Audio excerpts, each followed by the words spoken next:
going to be a problem with those two guys on the outside. Yeah, look, I remember Davante Adams one time. I asked him the question. I said, what really defines a true number one wide receiver in your mind? Because we all have subjective opinions about what does that look like.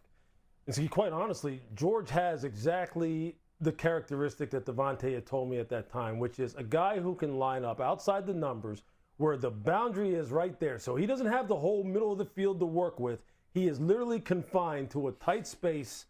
He's going to be faced with man coverage, and this guy can just win in a contested environment time after time after time. That's what he can do. It's just one-on-one. Whether he's covered or not, you can throw the football to him and he can make the play. George can do that. That's why people talk about George the way in which they do, which is he's as talented as any wide receiver in the NFL. That has never been a question about George Pickens. His talent has never been a question. For you, though, to feel as though it isn't worth the risk, or rather the risk is too great for you to wind up extending this young man, whether or not you have DK Metcalf or not. This was a guy who was homegrown. Okay, he was picked by the Steelers. Right. Mike Tomlin was mentoring him. For him to go ahead and move on from him at this point in time raises a red flag. It just does. But his talent is unquestioned, and that's exactly what Dallas was looking for. And there's some historical context to this. Like, Dallas hasn't been shy of bringing in receivers that have baggage, stuff that comes along with them. Brought in T.O. while I was there, and T.O. performed phenomenally. Dez Bryant in the draft. They brought guys that have been very, very good and have done phenomenal things. And I think this is something that, quite frankly, Jerry Jones personally takes on as a task, to get these type of guys to the level in which people think they can play. So I don't think it's that far-fetched that this move is made by Dallas. There's some historical reference to that specific position and the guys that they've decided to take shots on with uber talent. When you talk to people who have coached George Pickens in Pittsburgh, they'll tell you the great stuff is really great, game-winning level great. The negative is sort of game-losing level negative, right? He won't run a route correctly, or he'll just kind of space out.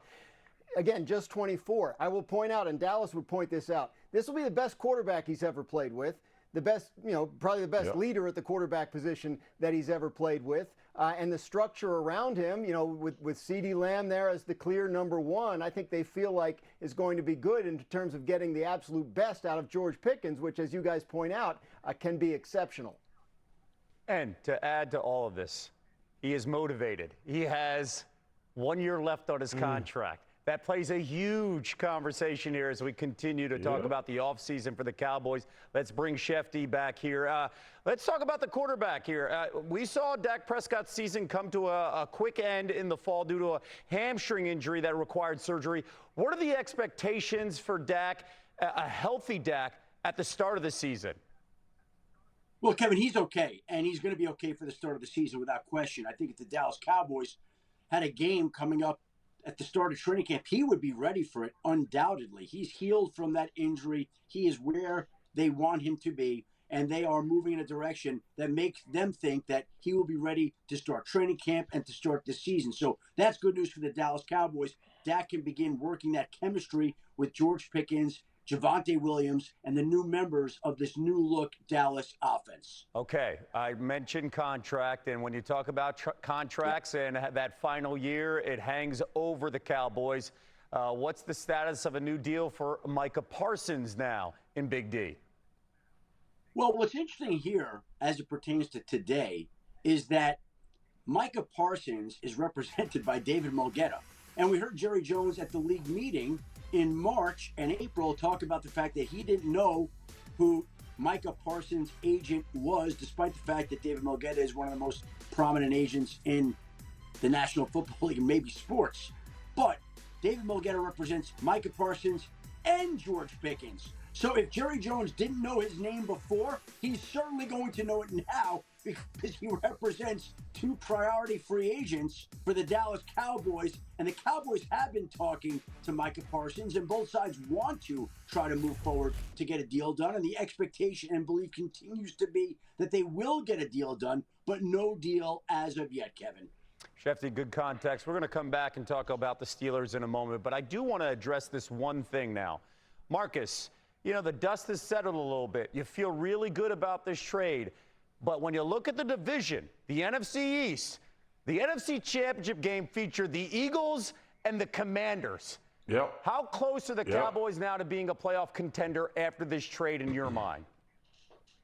They have more firepower to be a playoff contender. I think they really can be. We've seen this offense perform at a high level. I think defensively is where I'll be looking at the Dallas Cowboys more than anything. I think the offense will be fine with Dak leading the way and CD, and they have some explosive guys. Obviously, add George Pickens makes them a tougher guard. So defensively, I think this team, if they come along, they can be a playoff football team. Kev, I'm not going to start talking about NFC East championship or NFC championship. I'm not getting into that. I never do. But what I do know is you have to have the requisite talent to position yourself to be in those conversations. And I think this George Pickens trade puts them a long way further than they were before it happened. Okay, you said something really that stood out in that statement. Talent. What the Cowboys did was add talent. Now let's go to the Pittsburgh side. Yep. An offense that desperately needs talent. And I've heard all you guys talk about it. We all know about George Pickens and how talented he is.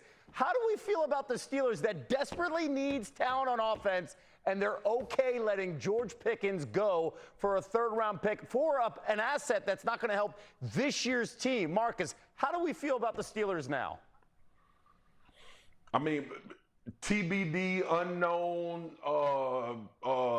marked insufficient. They don't. It's when the teacher don't even give you a grade. I don't know what the hell the Pittsburgh Steelers are doing, to be honest with you. Obviously, this George Pickens deal was more than football, and they felt like he outwore his welcome. But the question will always revert back to the quarterback position. And there is optimism amongst people. It ain't none amongst me. Mason Rudolph ain't winning you nothing. So you got to make a decision if you Pittsburgh, right? You've been in this state of constant trying to find a quarterback for a long time. How do you do that? It's either going to have to be free agency or trade, or you're going to have to be bad enough to draft high. Yeah, and plain and simple, and we're going to address this as NFL Live's just getting started. Why would Aaron Rodgers want to come to this team when you look at the offense right now? We'll get to that. We'll get the answers from Louis Riddick, as well as we'll hear from Graz as we're just getting started here on NFL Live. George Pickens bringing his highlight reel talent to America's team. You're looking at some of his best catches that did not count. Wait till you see the ones that did during his time in the Berg. Plus, Aaron Rodgers. Hopeful? Is this team hopeful that he's coming there? But how do you feel when you look at the roster? We head to the Steel City for a live